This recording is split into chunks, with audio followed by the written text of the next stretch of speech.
Hey guys, Lucas here from T.REX Arms. So I'm here in Oregon with Mike from Garand thumb fame. Mike, explain to everybody why we're doing this video. We're doing this video because I did a video about 2 months ago on the M16A4 and kind of clones that people build. And Lucas, when we talked on the phone, was really interested in building an M16 clone himself. And we built two very different kind of M16 rifles. So we want to talk a little bit about the difference between the two and why you choose to build them one way or another. So quickly going over mine, I've got an A2 stock. So the A2 stocks are longer than the A1 stocks. So depending on the type of shooting that you're doing, you might want to go with the A1 stock because it's shorter. It might be easier to get behind the gun when you're doing fast shooting. I'm running the carry handle because when I went through basic, that's what I used, and I'm kind of a sucker for nostalgia, and then I put it on, and then I realized I hated carry handles, but it's on there anyhow, so I'm just sticking with it, I'm owning it. Standard charging handle, standard A2 grip, not a big fan of it. The grip angle's pretty kind of steep. It's not very ergonomic when I'm trying to shoot, fast, shoot close range targets, so it's great when prone, but not so much when standing. Moving down, I've got the CAC M5 RAS, which is just the rail system that was used on a lot of these rifles. It's quite heavy. There's a lot of better rail systems out there, but we're kind of going for a kind of clone in some way or another. I've got a Surefire M951. It's kind of a workhorse of an optic. You can upgrade the head to something better, give it a little bit more life. Haven't done that yet, but definitely plan on doing that in the future. Besides that, I've got a little pressure pad up here on the top. Plan on zip tying it down for now. It's just held with the Velcro. Overall, it's a good build. Very soft recoiling, but there are definitely better rifles out there. But if you're a sucker for nostalgia, it's not bad. And now, Lucas, yours has got a lot of weird stuff going on, so talk about it. Sure does. So I went out and got a BCM. He's got an Aero Precision upper. There's a number of companies making sort of clone novelty uppers. BCM is one of them, so I went and picked up one of their uppers. I think it was like $400. It was like $400, and then I went and got the same rail, the RAS rail off of eBay. Got the same light, the Surefire M951. I had an IR filter on here. It broke in my Pelican flying up here, but that's nice because this is like 100 lumens of incandescent bulb. You can get a conversion head from Malkov, which is what I did on my Block 1, which y'all saw in a different video. And I need to go ahead and do that for this light. Just haven't gotten around to it. The IR filter is kind of cool because you can convert that white light to a frequency that's only viewable through night vision. I went and got a PEC 2A. These are getting a little harder to find. They're kind of drying up. They don't make this anymore. I went and picked one of these up, which is clone correct. They're heavy, they're outdated, but I wanted to put that out there because it definitely changes how you manipulate the rifle. Adds a bit of weight out there. Went and got a Knight's Armament broom handle. Explain this abomination.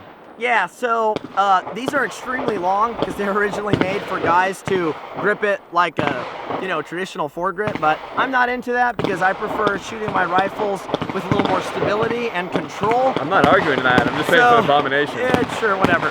So I like utilizing sort of a form of C-clamp, not quite a C-clamp though. I just brace off of the vertical foregrip, use it as a reference point. I can manipulate my white light right here with the pressure pad.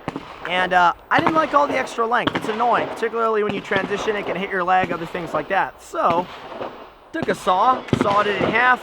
The broom handle has a hole running through it so you can get a visual on the little screw system that puts it into the rail. Just went to a hardware store, bought a bolt, put that in there, slid it on with electrical tape to pad it out so it won't move, and boom, there you go. And I'm sure dudes did this back in the day. We just don't have picture evidence of it. Sure they do. For optic, I'm running the ACOG TA31. Obviously, this is an optic issued to a lot of dudes in the Marine Corps. Some people are like, why do you put electrical tape on the fiber? And the reason for that is you have a lot of brightness. Obviously, the reticle is powered by this fiber optic. And when you have full sun coming into this, the optic is extremely bright, and that's very good if you're shooting with both eyes open, utilizing the bend and aiming concept, things like that. But when you're shooting for precision, it can kind of blow out, like it's going to cover up targets and whatnot. So guys take electrical tape, duct tape, whatever it is that they have, you can cover that up and you can dim that down, shoot a little more precisely. So I just leave that on there. All I do is I move it away depending on how bright I want my ACOG to be. I usually have a little bit exposed so it's a little bright, but not too bright. People are like, okay, so why are you running ACOG so far back? Well, the reason why is the eye relief on this optic is 1.5 inches. So if you utilize a traditional rifle shooting stance, which is blading off your body, my head is able to choke up and get on the optic more easily, and that allows dudes to actually run the ACOG further forward. I don't do that. I prefer squaring off so I can get a little better recoil management, but then that puts my head further back on the stock. So I have to move my ACOG back to get that eye relief and be able to see into the optic well. Go ahead. A1 stock. If I got the A1 stock, it would definitely help, and that's something that I need to do. That'll allow me to maybe shift this forward a little bit, not have to really scrunch my head up on the optic, and that'll be a little more effective. Obviously, I've got a mil-spec trigger. I don't intend on changing that out. This is going to be my stock rifle for doing demos and whatnot, you know, at classes and whatnot. I went and got a Colt AR-15A4 lower, not super clone correct. Came with an ambi safety, which is stupid. Yeah, I'm gonna get that fixed. Okay, talk about that. It's also an abomination. Yeah, so a couple things on here that does not make this perfectly clone. Obviously, dudes will say that it's a BCM upper, so it's not a clone, but you know what? Doesn't matter. It's a gun. It shoots bullets. Close enough. Yeah, pretty much. So the A2, like you were saying earlier, I don't really like the A2 grip. It's a very steep grip angle. That works for shooting with a rifle stock. I obviously like blading off my body, and if I could, I would bring the stock in a little bit. The other issue was with my hand back really far. I know I'm a skinny dude. I don't have a lot of upper body strength, but it's hard to keep this rifle. You know, well, whatever. When I keep my rifle upright to perform reloads or move, it was a lot harder with that A2 grip because my hand was angled backwards. I had less support to keep the weapon upright. So I changed it out for a BCM Mod 3, which is what I use on a lot of my rifles, and that allows my hand to come into it. I've got more body mechanics and whatnot, and I can really support the weight of that rifle much more effectively. Perform my reloads, do what I need to do, and I'm going to leave that on there. I'm not going to run a clone correct grip because this helps me shoot, and at the end of the day, this is a gun for shooting. So, you know, I think overall, I think yours is a much more shootable rifle, much more usable rifle. It's weird because up front, yours is probably a lot more clone correct than mine. And as you get back into like the grip and some of the weird stuff you did there, and like the ambi safety, it just gets a little gross. But you know what? I do like Lucas's rifle quite a bit, but you know, mine's still better just because. Well, you do have a carry handle with an iron sight, more traditional, but hey, you've got one yeah, of those. I've got the what are grips. those? Oh no, I got the little rail grips on there just because I needed something. I'll probably end up doing the same thing you did, to be honest, because I actually do like that as much as an abomination as it is. Dude, it looks legit. It does look legit. Everyone's going to be doing it. Everyone's going to be doing it. But definitely A1 stocks coming in the future. Yep, and play with these more. But a lot more to be done with these. I'm sure we'll have another shoot off at some point. But if you're thinking about building one, again, soft recoiling, good to go. Can't go wrong with them. But there's if this is going to be your first rifle, build something different. Build something different. Yeah. One other thing. Yeah.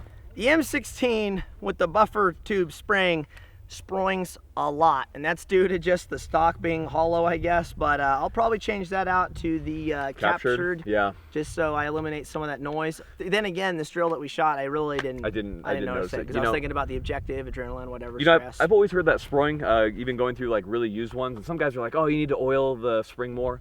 I've always heard like the sproing on the M16 every time I fire. So I don't know if all of the ones I shot have had really low round counts, but that would surprise me being in the military. I think it's just the hollow stock. I think it's just the hollow stock, honestly. I think I'm with you on that. So anyway, well, thanks so much for watching, guys. We'll have some more content coming in the future. If you guys think we should paint our guns, leave in the comments what color you think we should do. It's definitely something that I've considered. Obviously, most dudes run around, based on the pictures that I've seen, run around black ones, probably because they're not allowed to paint them.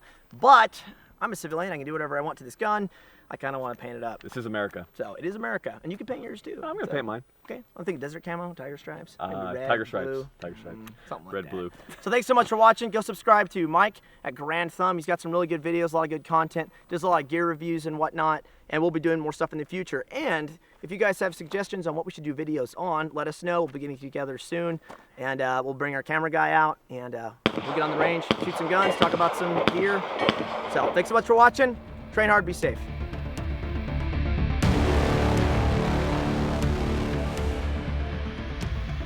All right, let's do some B-roll real fast.